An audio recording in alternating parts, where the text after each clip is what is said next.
నమస్తే, welcome to Hunter vision news. ఇప్పుడు headlines చూద్దాం.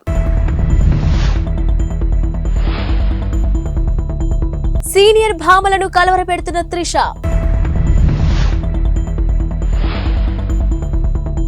బీఆర్ఎస్ పార్టీకి షాక్ ఇచ్చిన ఎంపీ వెంకటేష్ నేత.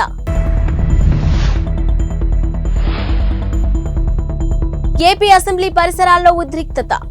సర్పంచ్లపై పోలీసుల లాఠీచార్జ్.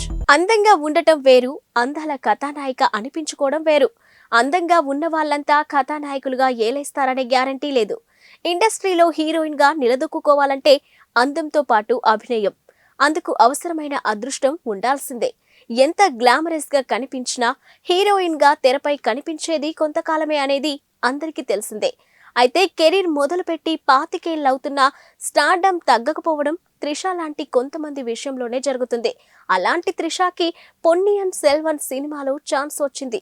అటు ఆ సినిమాలోనూ, ఆ సినిమా వేడుకలను త్రిష గ్లామర్ చూసి షాక్ కాని వారంటూ ఎవరూ లేరు. తెరపై ఆమె ముత్యంలా మెరిసింది, ముద్దబంతిలా విరిసింది. అప్పటి నుంచి అంతా ఆమె గ్లామర్ గురించి మాట్లాడుకోవడం మొదలెట్టారు. వివిధ భాషల్లోని సీనియర్ స్టార్స్ సినిమాల నుంచి ఆమెను సంప్రదించడం మొదలైంది. ప్రస్తుతం ఆమె తమిళ, మలయాళీ సినిమాలతో బిజీగా ఉంది. భారత రాష్ట్ర సమితి బీఆర్ఎస్ పార్టీకి సీనియర్ నేత పెద్దపల్లి ఎంపీ వెంకటేష్ నేత షాక్ ఇచ్చారు. మంగళవారం ఉదయం సీఎం రేవంత్ రెడ్డిని కలిసి కాంగ్రెస్ పార్టీ తీర్థం పుచ్చుకున్నారు. అనంతరం ముఖ్యమంత్రి రేవంత్ రెడ్డితో కలిసి కాంగ్రెస్ పార్టీ తెలంగాణ వ్యవహారాల ఇన్ఛార్జ్ కేసీ వేణుగోపాల్ నివాసానికి చేరుకున్నారు. ఇక కేసీ వేణుగోపాల్ ఇంట్లో ఆయనతో భేటీ అయ్యారు. దీంతో పార్లమెంటు ఎన్నికల ముందు బీఆర్ఎస్ పార్టీకి భారీ షాక్ తగిలినట్టయిందని రాజకీయ విశ్లేషకులు అభిప్రాయపడుతున్నారు. బీఆర్ఎస్ లో ఈసారి సిట్టింగ్లకు టికెట్ దక్కడం కష్టమేనని ప్రచారం జరగడంతో పాటు పార్టీ అధిష్టానం కొంతకాలంగా తనను దూరం పెట్టడంతో వెంకటేష్ నేత పార్టీ మారినట్లు తెలుస్తుంది. ఇక జన్నారం మండలం తిమ్మాపూర్ గ్రామానికి చెందిన వెంకటేష్ నేత గతంలో ఎక్సైజ్ డిపార్ట్మెంట్ లో ఉన్నత స్థాయి ఉద్యోగం చేసేవారు. ఇక ప్రభుత్వ ఉద్యోగానికి రాజీనామా చేసి రాజకీయాల్లోకి అడుగుపెట్టిన వెంకటేష్ తొలుత కాంగ్రెస్ లో చేరి 2018 అసెంబ్లీ ఎన్నికల్లో చెన్నూరు నుంచి పోటీ చేశారు. ఇక బీఆర్ఎస్ అభ్యర్థి బాల్కా సుమన్ చేతిలో ఓటమి చవిచూశారు. ఆ మరుసటి ఏడాది అనూహ్యంగా బీఆర్ఎస్ లో చేరి పెద్దపల్లి ఎంపీ టికెట్ దక్కించుకున్నారు. ఎన్నికల్లో గెలిచి లోక్సభలో అడుగుపెట్టారు. తాజాగా మరోసారి కాంగ్రెస్ పార్టీ తీర్థం పుచ్చుకున్నారు. ఆంధ్రప్రదేశ్ సర్పంచ్ల సంఘం పంచాయతీరాజ్ ఆధ్వర్యంలో పిలుపునిచ్చిన చెలో అసెంబ్లీ ఉద్రిక్తంగా మారింది. పోలీసులను తప్పించుకొని అసెంబ్లీ పరిసరాలకు వచ్చిన సర్పంచ్లు ప్రభుత్వానికి వ్యతిరేకంగా నినాదాలు చేశారు. తమ డిమాండ్లు నెరవేర్చాలంటూ ప్లకార్డులు ప్రదర్శించారు. దారి మళ్లించిన ఆర్థిక సంఘం నిధులను సర్పంచ్ల ఖాతాల్లో వేయాలని డిమాండ్ చేశారు. అసెంబ్లీ పరిసరాల్లోకి చొచ్చుకొచ్చిన సర్పంచ్లపై పోలీసులు లాఠీ ఝుళిపించారు. వారిని ఈడ్చుకెళ్లి బస్సుల్లో పడేశారు. ఈ ఘటనలో పలువురు సర్పంచ్లు గాయపడ్డారు. ప్రకాశం జిల్లా బెస్తవారిపేట టౌన్లో బ్రిటిష్ కాలంలో దొరవారు ఇక్కడ పరిపాలిస్తూ క్రైస్తవుల కోసం స్కూల్స్, హాస్పిటల్, చర్చిలను ప్రజల కోసం నిర్మించి సేవలు అందించారు. ఇక ఇంగ్లాండ్ దొరవారు వారి దేశానికి వెళ్లిపోతూ ఈ ఏబీఎం ఆస్తులను క్రైస్తవులకు అప్పగించి వెళ్లిపోవడం జరిగింది. క్రమక్రమంగా క్రైస్తవులు అగ్రకులాలకు చెందిన చోటా నాయకులకు బానిసలై వారికి ఆస్తులను అమ్మకాలు సాగించడం జరిగింది.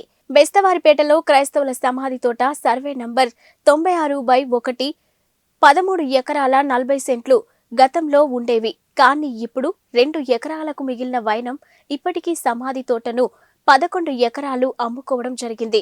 సమాధి తోటలకు దేశంలో ఎక్కడా లేని విధంగా తాళాలు వేసిన వైనం ఇక వీరి జేజీ నాయన లేక వీరి తాతల ఆస్తులు అనుకొని సమాధి తోటకు తాళాలు వేసుకొని దగ్గర పెట్టుకున్నారా? బెస్తవారిపేట క్రైస్తవులు శ్మశాన వాటికి తాళాలు వేసిన విషయంపై మండిపడుతూ క్రైస్తవులంతా ఏకమై తాళాలు పగలగొట్టవలసిన అవసరం ఉందని హెచ్చరికలు జారీ చేశారు. ఇటీవల కాలంలో ఒక క్రైస్తవుడు దొంగ అగ్రిమెంటులతో సమాధి తోటను 2 ఎకరాలను 2 కోట్లకు అమ్మి అతని అవసరాలను తీర్చుకుంటున్న వైనం. ఇక ఈ ఏబీఎం ఆస్తులను అమ్మిన వారు, కొన్నవారు చరిత్రలో బాగుపడ్డట్టు లేదు. మతిని బట్టి గతి, గతిని బట్టి స్థితి, స్థితిని బట్టి బతుకు, బతుకును బట్టి చావు అనే ఈ సామెత అమ్మినవారు, కొన్నవారు ఖచ్చితంగా గుర్తు పెట్టుకోవాల్సిన అవసరం ఉందని విశ్వాస్ టీవీ వారు విన్నపించారు. అతి త్వరలో విశ్వాస్ టీవీ వారు క్రైస్తవుల సమాధి తోట అమ్మకాలపై కోర్టు వారిని ఆశ్రయించనున్నారు.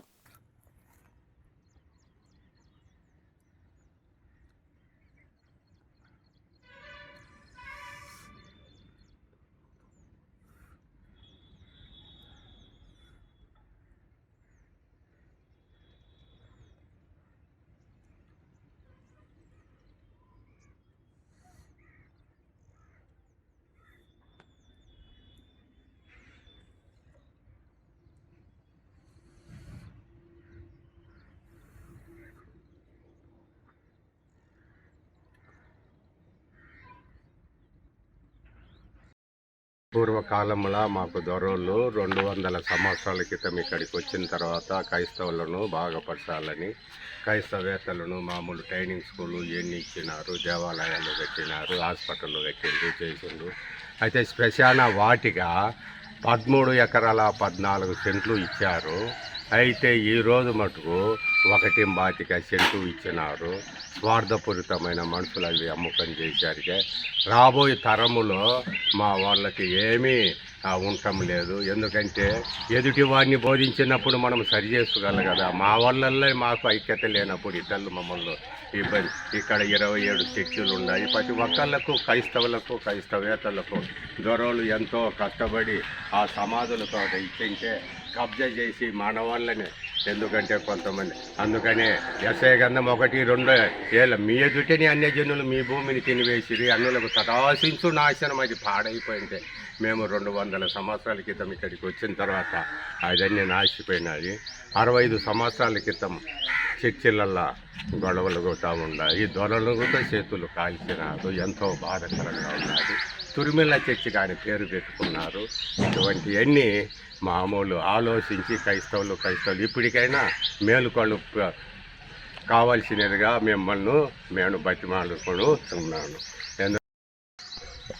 ఇప్పుడు సమాధుల తోట 120 చర్చిలకు క్రైస్తవులు ఉన్నారు.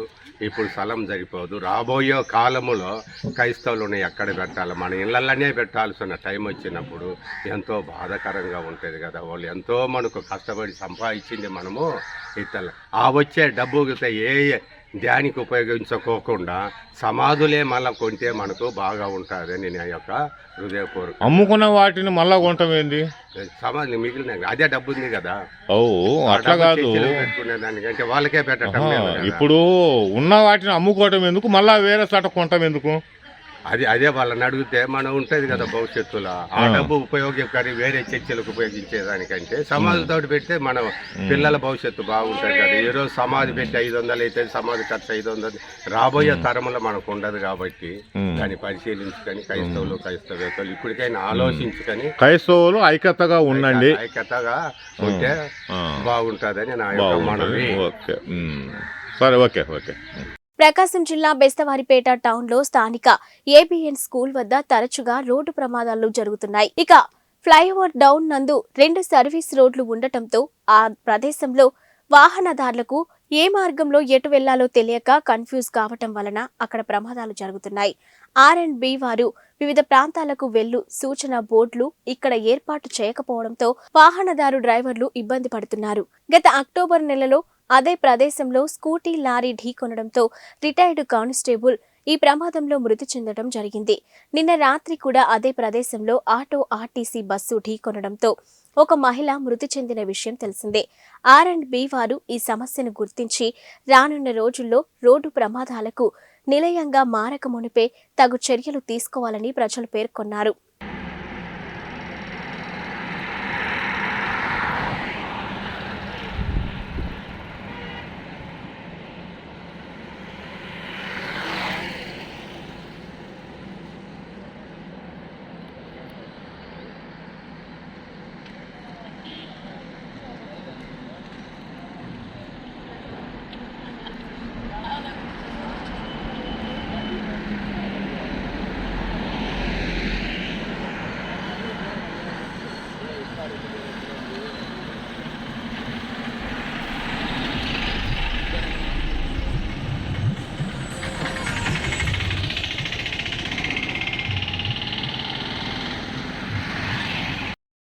ప్రకాశం జిల్లా మార్కాపురం మండలం గజ్జలకొండ గ్రామంలో గార్లపాటి మార్క్ టీచర్ బోడిచెర్ల జాస్మిన్, వారి ఏకైక కుమార్తె అక్షిత మరియు జమ్మలముడి విక్రమ్ ఎంగేజ్మెంట్ కార్యక్రమం ఘనంగా నిర్వహించారు. Bodicherla John Simon Harold ophthalmic officer ఆధ్వర్యంలో ఈ కార్యక్రమం నిర్వహించబడింది. స్థానిక పాస్టర్ షామ్యూల్ గారు ఈ జంటను దేవుడు ఏర్పాటు చేసిన కార్యమనే అంశంపై సందేశాన్ని అందించారు. ప్రకాశం జిల్లా వైసీపీ మహిళా అధ్యక్షురాలు ఆదిమూలపు లిడియమ్మ ముఖ్య అతిథిగా పాల్గొన్నారు.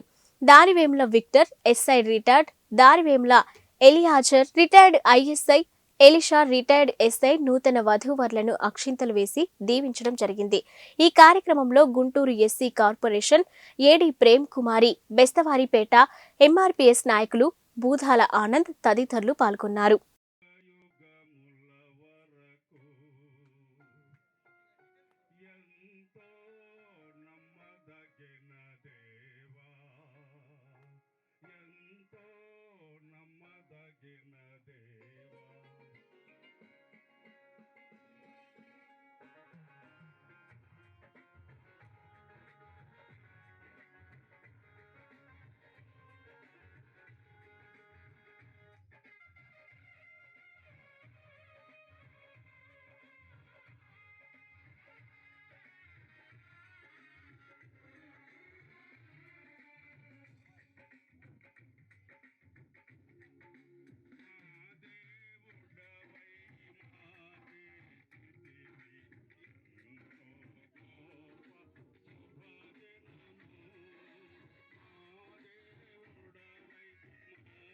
శ్రీ సత్యసాయి జిల్లా పోలీసు కార్యాలయంలో పోగొట్టుకున్న సెల్ ఫోన్లను రికవరీ చేసి 22 లక్షల రూపాయలు విలువ చేసే 110 సెల్ ఫోన్లను ఎస్పీ మాధవరెడ్డి బాధితులకు అందజేశారు. ఈ సందర్భంగా ఎస్పీ మాధవరెడ్డి మాట్లాడుతూ ఇప్పటి వరకు జిల్లాలో 348 మొబైల్ ఫోన్లను అందజేయడం జరిగిందని పేర్కొన్నారు. వీటన్నింటి విలువ సుమారు 70 లక్షల రూపాయలు ఉంటుందని తెలిపారు.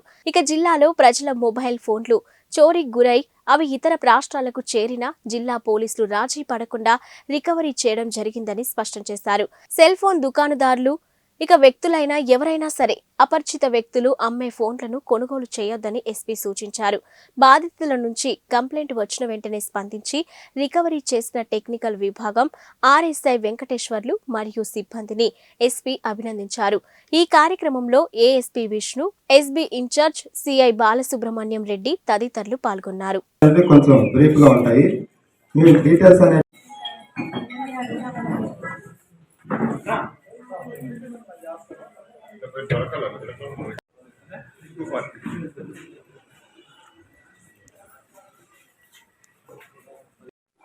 ఈరోజు మీడియాకి అదేవిధంగా మొబైల్స్ తీసుకోవడానికి వచ్చిన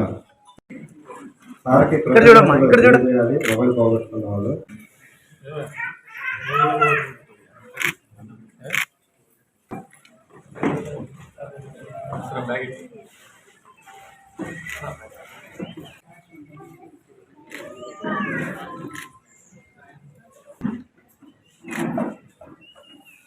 నారాయణ ధర్మోహన్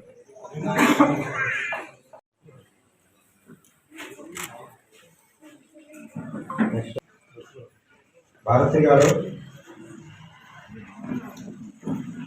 మొబైల్స్ పోగొట్టుకున్న మొబైల్స్ అన్ని కూడా రికవరీ చేసి వాటిని పోగొట్టుకున్న వ్యక్తులకి డిస్ట్రిబ్యూట్ చేయడం జరుగుతున్నది. గతంలో కూడా ఈ కార్యక్రమం పెట్టడం జరిగింది. మొబైల్స్ కొన్ని రికవరీ చేసుకుంటాం. మళ్ళీ ఇవాళ దాదాపు 110 మొబైల్స్, సెల్ ఫోన్స్ రికవరీ చేసినటివి డిస్ట్రిబ్యూట్ చేయడం జరుగుతుంది. Approximate cost 22 lakhs. Last 1 year నుంచి మా యొక్క ఈ mobile recovery team, CAT team, SI RSI Venkateswarlu ఆధ్వర్యంలో టీమ్ యాక్టివ్గా పనిచేస్తూ చంద్రశేఖర్ రెడ్డి, రవి, శ్రీనివాస్, మా రికవరీ టీం వీటి మీద దృష్టి పెట్టి గత సంవత్సర కాలంగా 1200 కంప్లైంట్లు ఈ జిల్లాలో రిసీవ్ కావడం జరిగింది. ఇందులో 350 సుమారు మొబైల్స్ రికవరీ చేయడం జరిగింది. టోటల్గా equivalent cost 70 lakhs worth mobiles recovery చేయడం జరిగింది. అందులో గతంలో 240 మొబైల్ ఫోన్స్ హ్యాండ్ ఓవర్ కూడా చేయడం జరిగింది బాధితులు. ఇప్పుడు రిమైనింగ్ 110 మొబైల్ ఫోన్స్ ఇవాళ పోగొట్టుకున్న వ్యక్తులకు ఇస్తున్నాం. మీ ద్వారా పోగొట్టుకున్న ఇంకా ఎవరైనా ఉంటే మొబైల్ ఫోన్ పోగొట్టుకున్న వ్యక్తులకు ఇందాక మా ఆర్ఎస్ఐ గారు వివరించినట్టు, ఒకటి మా యొక్క వాట్సాప్ నంబర్ 6305800426 ద్వారా కానీ మీ యొక్క మొబైల్ వివరాలు పొందుపరచవచ్చు. రెండవది పోలీస్ స్టేషన్లో కంప్లైంట్ ఇవ్వచ్చు. అదేవిధంగా సెంట్రల్ గవర్నమెంట్ వెబ్సైట్ CEIR సంబంధించిన వెబ్సైట్లో కూడా మొబైల్ యొక్క డీటెయిల్స్, లాస్ట్ మొబైల్ డీటెయిల్స్ ఇస్తే, సో ఈ 3 మార్గాల ద్వారా మాకు లాస్ట్ మొబైల్ యొక్క డీటెయిల్స్ వస్తాయి. ఆ మొబైల్ ఎవరి చేతిలో ఉన్న తస్కరించినా కానీ, మిస్సింగ్ అయినా కానీ, ఎవరైనా వాడుతున్నా వెంటనే మాకు తెలుస్తుంది. మేము రికవరీ చేసే కార్యక్రమం కూడా ఆటోమేటిక్గా జరిగింది. సో ఎవరైనా మొబైల్స్ పోగొట్టుకున్నట్టయితే ఈ విధంగా ఇమ్మీడియట్గా కంప్లైంట్ ఇవ్వండి. మేము లాస్ట్ మొబైల్స్ అన్ని కూడా మేము రికవరీ చేస్తాం. శ్రీ సత్యసాయి జిల్లా పెనుకొండ మండలం జాతీయ రహదారిపై ఈరోజు ఉదయం 4 గంటల ప్రాంతంలో గుర్తు తెలియని వాహనం ఢీకొని చిరుతపులి తీవ్రంగా గాయపడింది. గాయపడిన చిరుతపులిని ఆసుపత్రికి తరలించడానికి అటవీ శాఖ అధికారులు ప్రయత్నిస్తున్నారు. చిరుతపులి వయసు 4 సంవత్సరాలు ఉండవచ్చని అధికారులు అంచనా వేస్తున్నారు. చిరుతపులిని పుట్టపర్తిలోని కరుణ సొసైటీకి తరలించినట్టు డాక్టర్లు తెలియజేశారు. ఇక పులికి శరీర అంతర్భాగంలో గాయాలై ఉండవచ్చని, గొంతు భాగంలో కూడా గాయమై ఉందని వెటర్నరీ డాక్టర్ తెలియజేశారు.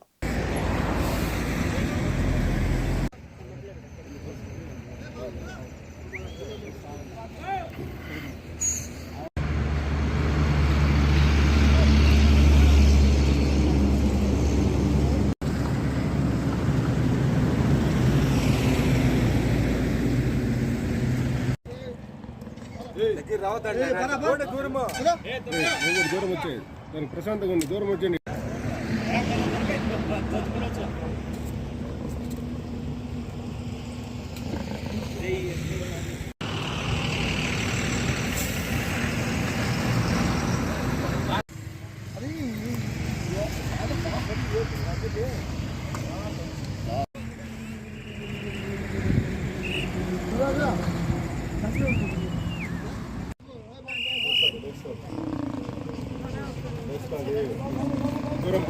ఏం తమాషా అనుకుంటున్నావు? అది అటాక్ చేస్తుంది. అది నా పేరు డాక్టర్ జాహ్నవి, పశు వైద్యాధికారి పనిచేస్తున్నాను. పొద్దున్నే ఉదయం చిరుతపులి యాక్సిడెంట్ అయిందని ఫారెస్ట్ ఆఫీసర్ వాళ్ళు తీసుకున్నారు. దానికి వచ్చేసి పరిస్థితి చాలా విషమంగా ఉంది. దానికి ఈ లోపల ఇంటర్నల్ ఇంజురీస్ ఎక్స్పెక్ట్ చేస్తున్నాము. బ్లీడింగ్ అవుతుంది. మెడ దగ్గర, తల దగ్గర చాలా దెబ్బతింది. ప్రస్తుతానికి అయితే దానికి స్పర్శ లేదు. దానికి ట్రీట్మెంట్ తీసుకోవాలనుకుంటున్నాం. పెనుగొండ VHకి తీసుకెళ్తాం. మేడం, పులి వయసు ఎంత? పులి వయసు అప్రాక్సిమేట్గా 5 years ఉంటుంది. శ్రీ సత్యసాయి జిల్లా పుట్టపర్తి విమానాశ్రయం సమీపంలోని ఆద్య గ్రాండ్ రెస్టారెంట్లో ఫుడ్ సేఫ్టీ జిల్లా అధికారి రామచంద్ర ఆకస్మిక తనిఖీ నిర్వహించారు. కస్టమర్ల నుంచి వస్తున్న ఫిర్యాదుల మేరకు ఈ తనిఖీ చేపట్టామన్నారు. ఇక ఈ మేరకు వంటగదిలో ఉన్న ఆహార పదార్థాలు, సరుకులను పరిశీలించినట్లు రామచంద్ర స్పష్టం చేశారు. అదేవిధంగా శాంపిల్స్ ని సేకరించామని, వీటిని ల్యాబ్కు పంపిస్తామని తెలిపారు. 20 రోజుల తర్వాత రిపోర్టులు వస్తాయని, కల్తీ వంటకాలు ఉన్నాయని తేలితే కఠిన చర్యలు తీసుకుంటామని స్పష్టం చేశారు. కల్తీ వంటకాలు నిల్వ ఉంచిన ఫుడ్ కస్టమర్లకు అందజేస్తే చర్యలు తప్పవని హోటల్ నిర్వాహకులను రామచంద్ర హెచ్చరించారు. ఇక జిల్లాలో ప్రైవేట్ హోటళ్లు నిర్వహించాలంటే ఫుడ్ టెక్నాలజీ అప్రూవ్ చేసిన సర్టిఫికేట్ తప్పనిసరి ఉండాలని, అంతేకాకుండా కస్టమర్లకు బిల్లు రసీదులు ఇవ్వాలని, లేని పక్షంలో ఇబ్బందులు ఎదుర్కోవాల్సి ఉంటుందని రామచంద్ర సూచించారు.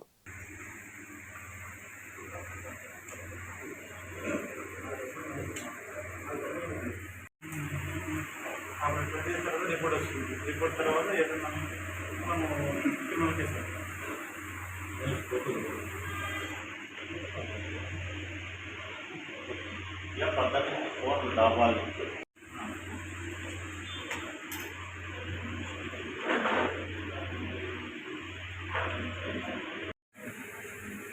అండ్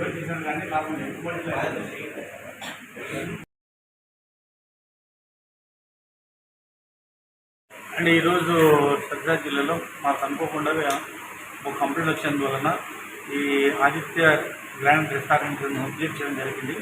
ఈ విజిట్ భాగంలో అంత టోటల్ గ్రాండ్ హోటల్ మొత్తం కంప్లీట్గా చూసాము, థ్యాంక్ చేశాము. చేసిన తర్వాత అందులో మాకు అనుమానం వచ్చి బిర్యానీని శాంపుల్గా కలెక్ట్ చేసుకొని హైదరాబాద్ ప్రైవేట్ ల్యాబొరేటరీకి పంపడానికి నిర్ణయించుకున్నాము.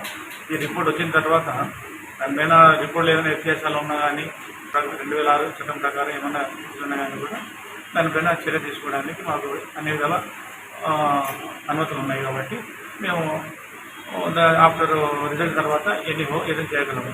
బట్ ఫస్ట్ ఆఫ్ ఆల్ ఏదైనా లైసెన్స్ లేదంటే దానికి నోటీస్ ఇచ్చాము.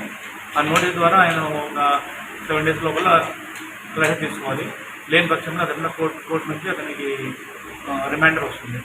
చేయూత స్వచ్ఛంద సేవా సంస్థ ఆధ్వర్యంలో ఆదిత్య విద్యా సంస్థల అధినేతలు నల్లమిల్లి శేషారెడ్డి, లక్ష్మీరాజ్యం దంపతుల సహకారంతో అన్నదాన కార్యక్రమం 1000 రోజులు పూర్తయిన సందర్భంగా ఈ నెల 10న చేయూత సంస్థ ఆధ్వర్యంలో ఆదిత్య డిగ్రీ కళాశాల ప్రాంగణంలో ఓ యువత మేలుకో మెగా బ్లడ్ డొనేషన్ క్యాంపు నిర్వహించడం జరిగింది. ఇక Aditya degree college academic director BEBL Naidu తెలిపారు. సోమవారం స్వచ్ఛంద సేవా సంస్థ ఆధ్వర్యంలో ఆదిత్య డిగ్రీ కాలేజ్లో పాత్రికేయుల సమావేశం జరిగింది. ఈ సందర్భంగా చేయూత చైర్మన్ మొండి రవి మాట్లాడుతూ అన్నదానం కార్యక్రమం 1000 రోజులు పూర్తయిన సందర్భంగా ఈ నెల 10న 1000 మంది ఉపాధ్యాయులు విద్యార్థులతో రక్తదాన శిబిరం ఏర్పాటు చేస్తున్నామన్నారు. ఇక ప్రముఖ మోటివేషనల్ స్పీకర్ బ్రదర్ షఫీ గారితో ఓ యువత మేలుకో అంటూ యువతకు అవగాహన కార్యక్రమం ఏర్పాటు చేయడం జరిగిందని అన్నారు. ఈ కార్యక్రమంలో ఫైనాన్స్ సెక్రటరీ చింతా నారాయణమూర్తి, అసోసియేట్ అధ్యక్షులు షేక్ వలీ భాషా, బ్లడ్ కోఆర్డినేటర్ శివ, నిత్య అన్నదానం సభ్యులు అజహర్, పవన్ కళ్యాణ్, వెంకన్న, మాధవ్, మనోజ్ తదితరులు పాల్గొన్నారు.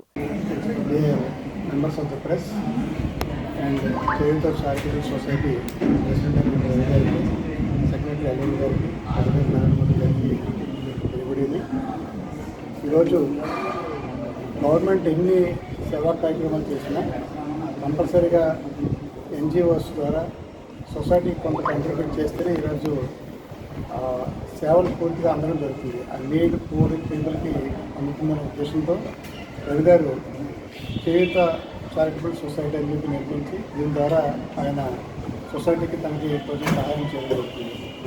సో దీనిలో భాగంగా మా ఆదిత్య విద్యా సంస్థల చైర్మన్ గారు డాక్టర్ ఎన్ శేషారెడ్డి గారు దీనికి ఆనరబుల్ ప్రెసిడెంట్గా ఉండడం, ఆయన దీనికి చాలా సపోర్ట్. ప్రత్యేకంగా 2019 కోవిడ్ 2019లో చాలా ఎక్కువ పెద్ద మొత్తంలో ప్రతిరోజు కూడా గవర్నమెంట్ జనరల్ హాస్పిటల్ దగ్గర పేషెంట్స్ తాలూకా అటెండెన్స్ చాలా ఇంపార్టెంట్. ఎందుకంటే పేషెంట్స్కి గవర్నమెంట్ లోన్ ఫుడ్ ప్రొవైడ్ చేయడం జరుగుతుంది. కానీ అటెండెన్స్ బయటకు వచ్చినప్పుడు వాళ్ళకి అక్కడ ఆహారం దొరికే పరిస్థితి లేకపోవడం, చాలా ఇబ్బంది పడిపోవడాన్ని గమనించి ప్రతిరోజు డైరెక్ట్గా మా ఆదిత్య హాస్టల్ నుంచి మా చైర్మన్ మేడం లక్ష్మీరాజ్యం గారు ఆమె స్వయంగా ఏర్పాట్లన్నీ పర్యవేక్షించి రోజు కూడా 500 మందికి భోజనం పంపించడం, చేయూత రవి గారు వాళ్ళ ఫౌండేషన్ ద్వారా ఆ నీడీ పీపుల్ అందరికీ కూడా సర్వ్ చేయడం జరిగింది. అది చాలా వండర్ఫుల్ రెస్పాన్స్ రావడం, చాలా ఉపయోగకరమైన సొసైటీకి జరగడం జరిగింది. అలాగే 12 ఆక్సిజన్ మిషన్స్ ఆ రోజుల్లో ఆక్సిజన్ గురించి చాలా ఇష్యూ వచ్చిన పరిస్థితుల్లో 12 ఆక్సిజన్ మిషన్స్ని చేయూత ఫౌండేషన్ ద్వారా పూరని నీడీ పీపుల్కి ఇవ్వడం జరిగింది. అలాగే ఆదిత్య విద్యా సంస్థ నుంచి మా చైర్మన్ గారు శేషారెడ్డి గారు 25 లక్షల రూపాయల కార్పస్ ఫండ్ని ఈ ఫౌండేషన్ ఇవ్వడం జరిగింది. It's the big donation from Aditya institution to Cheyutha foundation. అలాగే ఆర్ఫన్ చిల్డ్రన్ హోమ్ కోసం చెప్పి 1 lakh రూపీస్ కూడా డొనేట్ చేయడం.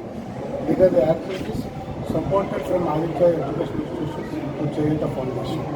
దీంతోపాటు ఇప్పటికీ దాదాపు ఈ రోజుకి 1000 రోజులు అయ్యింది. ఇప్పటి వరకు కూడా మొత్తం ప్రతిరోజు కూడా 300 మంది అటెండెన్స్కి గవర్నమెంట్ జనరల్ హాస్పిటల్ దగ్గర ఫుడ్ ప్రొవైడ్ చేయడం జరుగుతుంది ఆదిత్య విద్యా సంస్థ. అంటే 1000 రోజులు పూర్తి చేసుకున్న సందర్భంగా ఈరోజు ఈ పత్రికా విలేకరుల సమావేశం ఏర్పాటు చేయడం, వాళ్ళు చేసినటువంటి మొత్తం కార్యక్రమాలని సొసైటీకి వివరించడం జరుగుతుంది.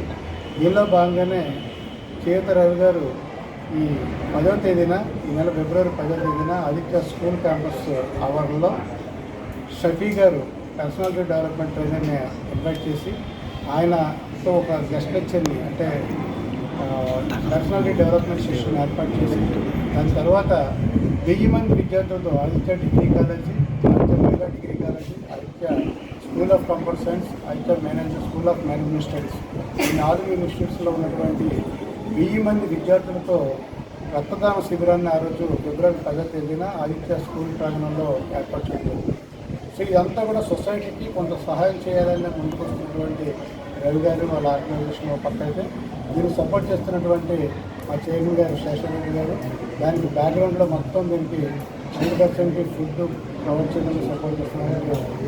మేడం గారు లక్ష్మీరాజు గారికి డెఫినెట్గా మేము ఆదిత్య సంస్థలో పనిచేయడం కూడా మేము అందరూ సంతోషంగా భావిస్తున్నాం. ఎందుకంటే కొంత సొసైటీకి ఆర్గనైజేషన్కి సపోర్ట్ చేస్తున్న విషయంలో మా స్టాఫ్ కానివ్వండి మీ అందరూ కూడా వీఆర్ వెరీ హ్యాపీ.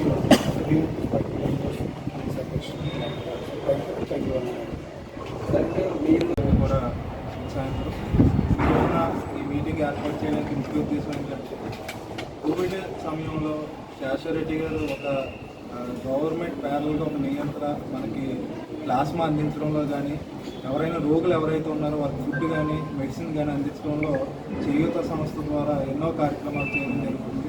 అదేవిధంగా మరి ఆదిత్య ఇన్స్టిట్యూషన్స్ ముఖ్యంగా ఉన్న మేనేజ్మెంట్కి దాంట్లో పనిచేసిన సిబ్బంది అందరికీ కూడా మా చేయూత సంస్థ తరఫున ఉదయపూర్వక కృతజ్ఞతలు తెలియజేస్తున్నాం. ఎందుకంటే గత కోవిడ్లో వాళ్ళు చేసిన సర్వీసు మాతో పాటుగా ఒక క్యాంటీన్లో పనిచేసిన సిబ్బంది దగ్గర నుంచి హై అఫీషియల్స్ వరకు వాళ్ళు మాతో చేయూత సంస్థ కోఆర్డినేట్ అయ్యి ప్రతి రోగికి ఇబ్బంది పడుతున్న కోవిడ్ రోగులకి ఆక్సిజన్ మిషన్ అందించడంలో కానీ మెడిసిన్స్ కానీ ఫుడ్ కానీ ఎవరైనా అంబులెన్స్లో తీసుకెళ్లే పరిస్థితిలో కూడా వారి వెహికల్ ఇచ్చి చాలా సందర్భాల్లో మేము హాస్పిటల్కి తీసుకెళ్లిన సందర్భాలు ఉన్నాయి. అటువంటి ఇన్స్టిట్యూషన్ మా చేయూత సంస్థ అండగా ఉందని చెప్పడానికి మేము ఇంకా చాలా గర్వపడుతున్నాం. భవిష్యత్తులో ఇది కంటిన్యూ చేస్తున్నాం అని చెప్పేసి శేషారెడ్డి గారు లక్ష్మీరాజు మేడం కూడా చెప్పడం నిజంగా మమ్మల్ని చాలా ఉత్తేజపరిచింది. ప్రోత్సహించడం కూడా మేము మర్చిపోలేము. అదేవిధంగా మరి ఈ రోజున 1000 రోజులు పూర్తయిన సందర్భంగా ఈ పత్రికా సమావేశం ఏర్పాటు చేయడం, దాంట్లో భాగంగానే ఈ నెల 10వ తేదీన మరి 1000 రోజులు పూర్తయిన సందర్భంగా యువతను ఉద్దేశించి సదర్ షఫీ గారిని కూడా అనేక మంది యువత పక్కదారి పట్టడం చూసి అలాగే సొసైటీలో యువతని ఏ విధంగా మనం సేవ చేసే విధంగా మార్పు చేయాలనే కాన్సెప్ట్తో సదర్ షఫీ గారిని మన కాకినాడ తీసుకొచ్చి మోటివేషనల్ స్పీచెస్ అనేది ఏర్పాటు చేయడం జరిగింది. అందులో భాగంగానే 1000 మందితో రక్తదానం చేసి ఈ ప్రతి నెల 21 రోజులకు ఒకసారి తలసేమియా చిన్నారులు రక్తం ఎక్కించుకునే పరిస్థితి, ఆ చిన్నారులకు అండగా మన ఆదిత్య ఇన్స్టిట్యూషన్స్ అలాగే చేయూత సంస్థలో ఉన్న ప్రతి సభ్యుడు కూడా దాన్ని భాగస్వామ్యం అవ్వాలని, ఆ చిన్నారులకి తలసేమియా చిన్నారులు మన ఉభయ గోదావరి జిల్లాలో 185 మంది చిన్నారులు ఉన్నారు. ఆ చిన్నారులందరికీ కూడా 21 రోజులకి జీవితాంతం వాళ్ళు బతుకున్నంతకాలం రక్తం ఎక్కించుకునే పరిస్థితి ఉంది. కాబట్టి మా వంతు సపోర్ట్గా అలాగే ఆదిత్య ఇన్స్టిట్యూషన్స్ వాళ్ళ సహకారంతో ఈ బ్లడ్ డొనేషన్ క్యాంప్ని ఏర్పాటు చేసి 1000 మందికి తగ్గకుండా మేము చేయాలని సంకల్పంతో ఉన్నాం. మరి మీ అందరి సహకారం కూడా ఈ ఆర్గనైజేషన్కి కావాల్సి ఉంది. కాబట్టి ఈ రోజున మీడియా ముఖ్యంగా మీకు చెప్పడం జరుగుతుంది. అలాగే ఈ షఫీ గారి కార్యక్రమాన్ని కూడా యువత అందరూ కూడా సద్వినియోగం చేసుకుని భవిష్యత్తులో మీరు ఒక మంచి దిశానిర్దేశంగా మారాలని మేము చేయూత ఆర్గనైజేషన్ తరఫున కోరుతున్నాం. అదేవిధంగా మరి ఇందాక సార్ చెప్పినట్టు ఆదిత్య ఇన్స్టిట్యూషన్ ద్వారా మరి మా ఆనరబుల్ ప్రెసిడెంట్ నల్గొండ శేషారెడ్డి గారు అలాగే మరి కాకినాడ లక్ష్మీరాజ్యం గారు నిజంగా మేము డొక్కా సీతం గారిని చూడలేదు. ఆమెని కాకినాడ డొక్కా సీతంగా ఈరోజు మేము మా చేయూత ఆర్గనైజేషన్ పిలుచుకోవడం జరుగుతుందని చెప్పడంలో సందేహం లేదని ఈ సందర్భంగా తెలియజేస్తున్నాం. ఎందుకంటే క్యాంటీన్లో ఒక స్టూడెంట్కి కొన్ని వేల రూపాయలు వెచ్చించి ఆ ఫుడ్ ఏదైతే క్వాలిటీ ఫుడ్ని అందిస్తున్నారో అదే ఫుడ్ని మనం రోగుల సహాయకులకు అందించడం అనేది నిజంగా అదొక యజ్ఞంలా మన ఆదిత్య ఇన్స్టిట్యూషన్స్ కానీ చేయూత సంస్థ సభ్యులు కానీ చేయడం అనేది నిజంగా దాంట్లో పాల్గొన్న ప్రతి ఒక్కరికి కూడా ఈ సందర్భంగా కృతజ్ఞతలు తెలియజేస్తున్నాం. మరి ముఖ్యంగా మరి ఆదిత్య శేషారెడ్డి గారి కుటుంబాన్ని ఈ సందర్భంగా ఆరోగ్యాలతో వర్ధిల్లాలని వారి భవిష్యత్తులో ఎన్నో ఉన్నత శిఖరాలు చేరుకోవాలని చెప్పేసి ఈ సందర్భంగా కోరుకుంటూ మరి మాకు ఈ అవకాశం కల్పించిన ఆదిత్య ఇన్స్టిట్యూషన్స్కి అలాగే మరి ఈ రోజున మన నాయుడు గారు కూడా ఈ బ్లడ్ డొనేషన్ క్యాంప్ని వ్యక్తిగతంగా తీసుకుని విజయవంతం చేయడానికి వారి యొక్క కృషి అమోఘం. అలాగే మరి ఆ రోజున విజయవంతం అయ్యే వరకు కూడా ప్రతి సభ్యులు కూడా మా చేయూత ఆర్గనైజేషన్ వాళ్ళు కూడా అనేక కాలేజీకి వెళ్ళి క్యాంపెయినింగ్ కూడా చేయడం జరుగుతుంది. భవిష్యత్తులో మరిన్ని కార్యక్రమాలు చేయూత ఆర్గనైజేషన్ మరియు ఆదిత్య ఇన్స్టిట్యూషన్ ద్వారా చేస్తామని తెలియజేస్తూ మరి అవకాశం కల్పించినందుకు ప్రతి ఒక్కరికి ధన్యవాదాలు తెలియజేస్తాం. ఇవి ఇప్పటివరకున్న బులెటిన్ అప్డేట్స్. మరిన్ని బులెటిన్ అప్డేట్స్తో మళ్ళీ కలుద్దాం.